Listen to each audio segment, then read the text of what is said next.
Hello, people. I've just done a whole devotional, not having pressed the button, so I'm not going to start it all over again. Forgive me. Let's get going. We're talking about the devil. We're talking about his ability to deceive us. He comes as a roaring lion. That's the easiest one. He can come as a silent lion, a wolf in sheep's clothing, a snake in the grass. He's got different guises that he comes to us in, all with a desire to get us off track and get us deceived. The last one, I think, is, however, the most subtle of all. And we read in 2 Corinthians about the devil coming to us as an angel of light. An angel of light. That's an incredible deception.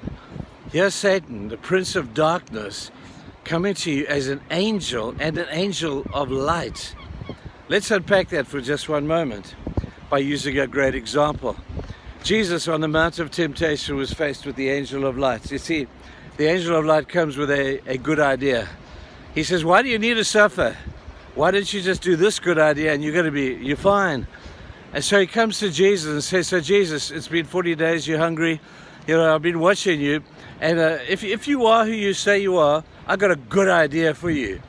See these stones over here, Jesus? Why don't you just turn them into bread, eat them, and your problem is gone away. Jesus, isn't that a good idea? And Jesus revved him, gave him a hard time, and the devil left. He says, man shall not live by bread alone, but by every word that comes out of the mouth of God.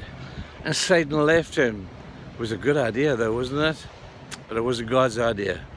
A little while later, Satan came back after having licked his wounds for a bit. He came back and he said to Jesus, so Jesus, I've got another really good idea for you. Jesus, tell you what, if you really are who you say you are, we need to let the world know this, man.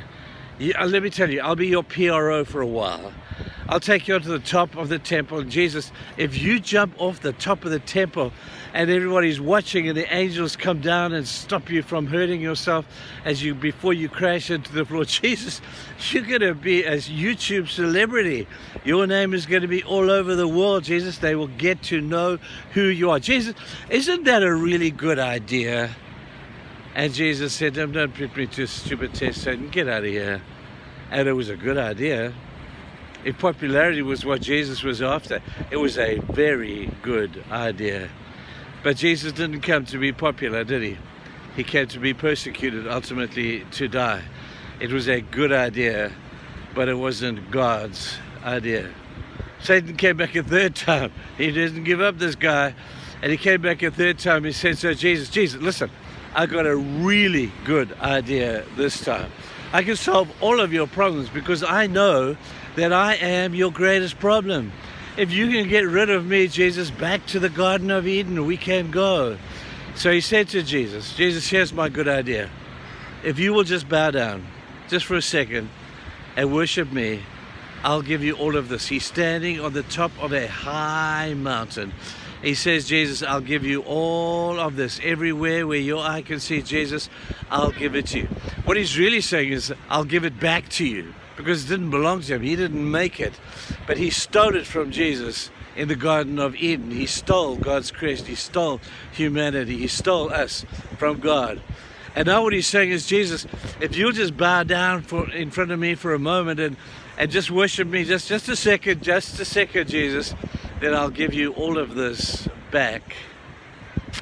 And Jesus said, hey, good idea, Satan. Wouldn't it be nice? It'd be so cool if we could go back and I wouldn't have to put up with all the nonsense, so we could go back to being like perfection again. Satan, that's a good idea. Unfortunately, devil, it's not God's idea. Get away from me and don't put me to this stupid test again. And Satan left. You see, the angel of light comes to us with good ideas, shortcuts, devious ways, maybe ways that nobody else has thought of, and you're thinking, well, that's a great idea. I haven't thought of that again. Beware of the angel of light, people.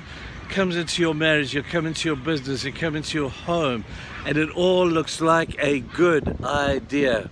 It's not a good idea at all if it's not God's idea. So think carefully through some of the things that Satan would want to put in front of you. Sometimes even, here's the thing, even the blessing, even apparent blessing can be can actually be an angel of light. Because Satan knows that if I can just bless this guy with money and prestige and power and position and popularity, he's going to think it came from God. Hey, but I know that he's not going to be able to manage it. He's not going to manage his popularity. He's not going to manage his power and his possessions, and I will have him. And he thinks it came from God. Meanwhile, it came from me. That's what Satan is thinking. So be careful of that.